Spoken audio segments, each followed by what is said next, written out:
ഈ വലിയ ലോകത്തിലെ വെറും ചെറിയ ജീവികൾ മാത്രമായ നമ്മുടെ സ്നേഹനിസ്സഹായതകളുടെ വാടാത്ത ഈ പൂക്കൾ വഴിയരികിലെ ഈ വേലിച്ചുവട്ടിൽ കിടക്കട്ടെ. വർണ്ണഭംഗിയില്ല, മരന്ത മധുരിമയില്ല, സുഗന്ധ സൗന്ദര്യമില്ല. ചരിത്രത്തിൻ്റെ വഴിയോരത്ത് അവ അനാഥമായിങ്ങനെ കിടക്കുമ്പോഴും ഒരിക്കൽ നമുക്കത് എത്ര പ്രിയപ്പെട്ടവയായിരുന്നു എന്ന സത്യം എന്തൊരു സാന്ത്വനമാണ്.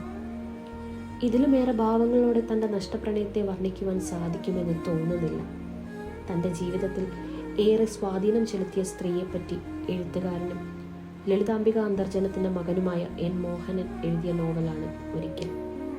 അകലേക്കാൾ അകലെയാകുന്നു നീ, അരികിലേക്കാൾ അരികിലാണ് അത്ഭുതം എന്ന ജി ശങ്കരക്കുറുപ്പിൻ്റെ വരികളിലൂടെ പ്രണയത്തിലായ രണ്ടുപേർ.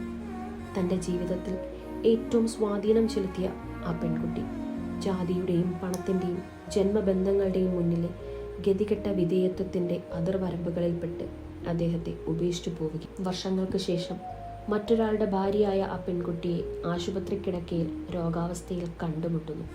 അദ്ദേഹം ഈ പുസ്തകം അവസാനിപ്പിക്കുന്നത് ഇങ്ങനെയാണ്: ഞാൻ അവളെ വെയിൽ വെളിച്ചത്തിൻ്റെ ഉടുപ്പുടവ അണിയിച്ചു, പൂക്കളുടെ സൗന്ദര്യവും സുഗന്ധവും കൊടുത്തു.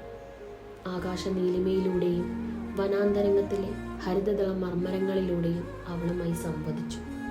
കിളികൾ എൻ്റെ പ്രണയഗാനം പാടിക്കേൽപ്പിച്ചു. എന്നിട്ടും അവൾ അറിഞ്ഞില്ല, ആഴക്കടലിനേക്കാൾ അഗാധമായിരുന്നു എൻ്റെ പ്രണയം. ഏറ്റവും വലിയ മോഹത്തേക്കാൾ വലുതായിരുന്നു എൻ്റെ ഇഷ്ടം. എന്നിട്ടും അവൾ അറിഞ്ഞില്ലല്ലോ. ഇപ്പോൾ ഈ വൈകിയ വേളയിൽ പ്രപഞ്ചാന്ത്യത്തിൽ കോരിച്ചൊരിയുന്ന ഈ പേമാരി എൻ്റെ കണ്ണീരാകുന്നു എന്ന സത്യം മാത്രം അവൾ അറിയുന്നു അത്രേ. ഐ ഹാവ് ലവ്ഡ് ദീ വിത്ത് ആൻ എവർലാസ്റ്റിംഗ് ലവ്. എന്നെ സ്നേഹം പഠിപ്പിച്ച, സ്നേഹം കൊണ്ട് പരിചരിച്ച പണ്ടത്തെ പെൺകുട്ടി, നിനക്കെന്നും നല്ലത് വരട്ടെ.